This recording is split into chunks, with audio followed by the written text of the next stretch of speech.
Welcome to Tribal Spirit Music hand drum kits.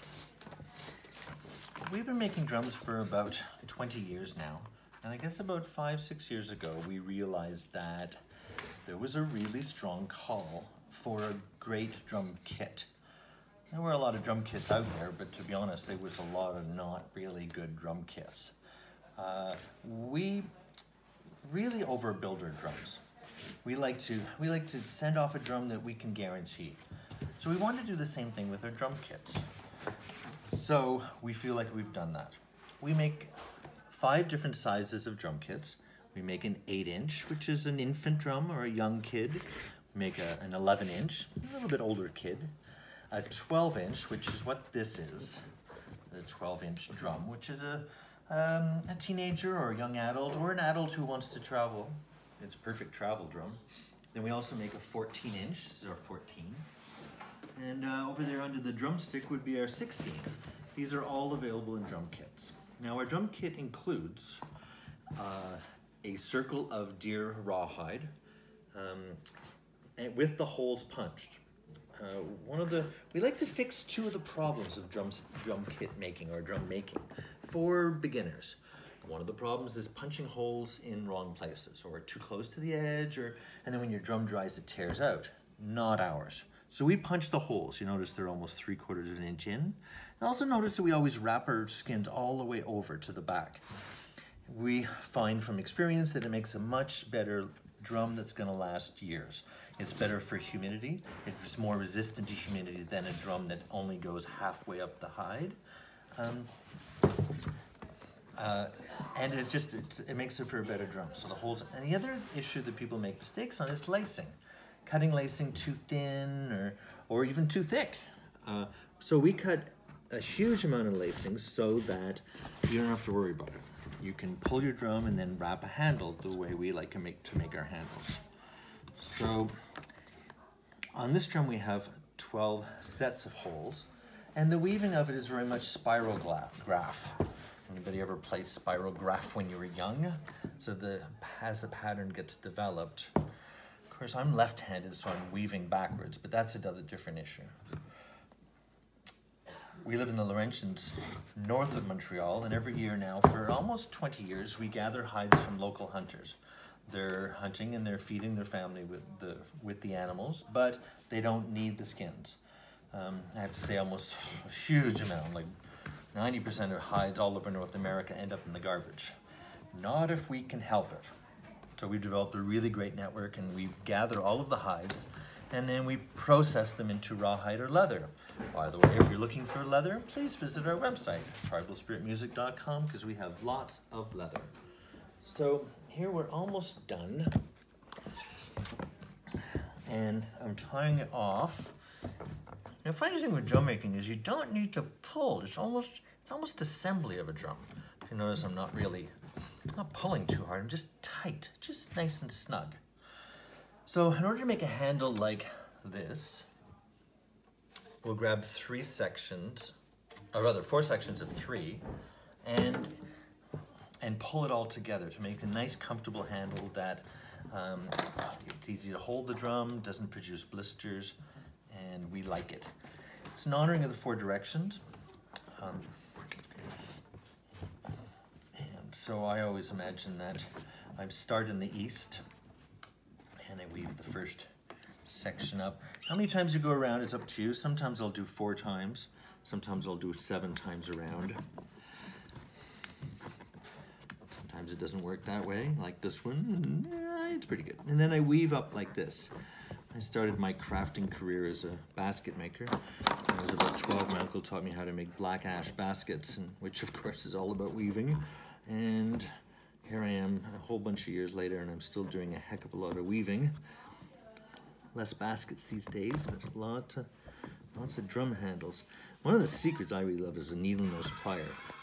Needle nose plier, you can just stick that in there, and once it dries, because your drum will dry in about 12 to 24 hours. So as you're finished weaving your handle up, you stick the tail in underneath that weave, and absolutely when it dries, it'll just stay there forever. So it's a nice clean finish. no messing around with knots or anything. Our drumstick kits include a really great instruction manual. I spent quite a bit of time just kind of writing it down, thinking about every single detail to help you make your own drum kit. Within our community, within the Native community, it's really, it's a rite of passage to make your own drum. And some people don't have someone to teach it to them.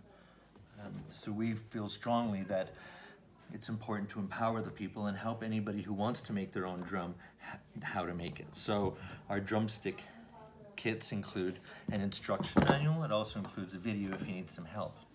So here, we got east, west, and now we'll go south and north.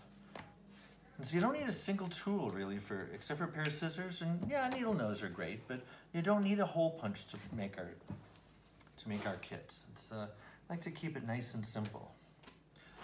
People living in different situations don't have every single tool, but you can make our kit with a pair of kitchen scissors. So here we are weaving this up. And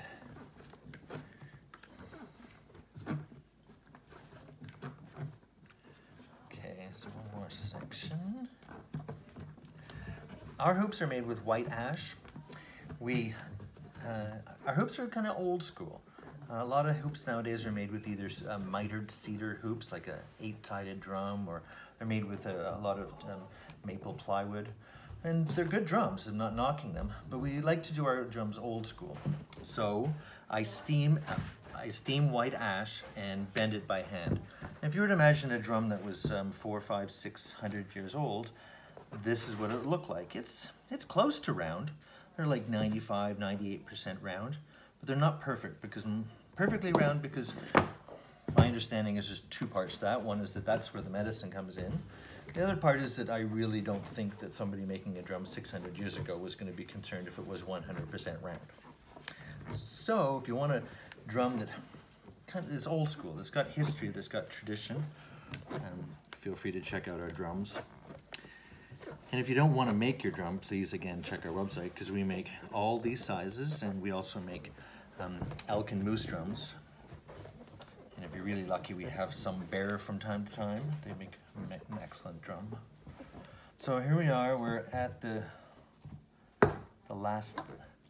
northern section.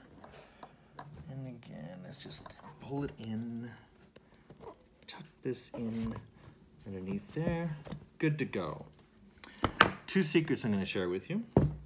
One is, it would be a drag if this dried like this, all bubbled like that.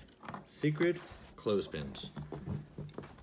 So, good thing to have when you're doing your drum kit workshop is to get a pack of clothespins so you can hold this down.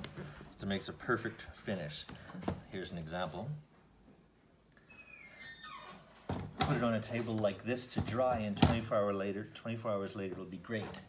The other little secret with our drum kits is our stick. Every kit comes with a drumstick kit, which will teach you how to make your own stick. Comes with raw sheep's wool inside, leather, a drumstick handle, also the sinew, the needle, everything to make your own kit. Also share the secret that the key to never losing your head is to take a drill and drill through the leather, through the wood, and then stitch it. And then tie with a little knot, burn the sinew, and then your head will never ever come off. That's our secret. So, thinking about it, making a drum, feel free to check out our website at tribalspiritmusic.com because I think that we can help you make an amazing drum. Thank you very much.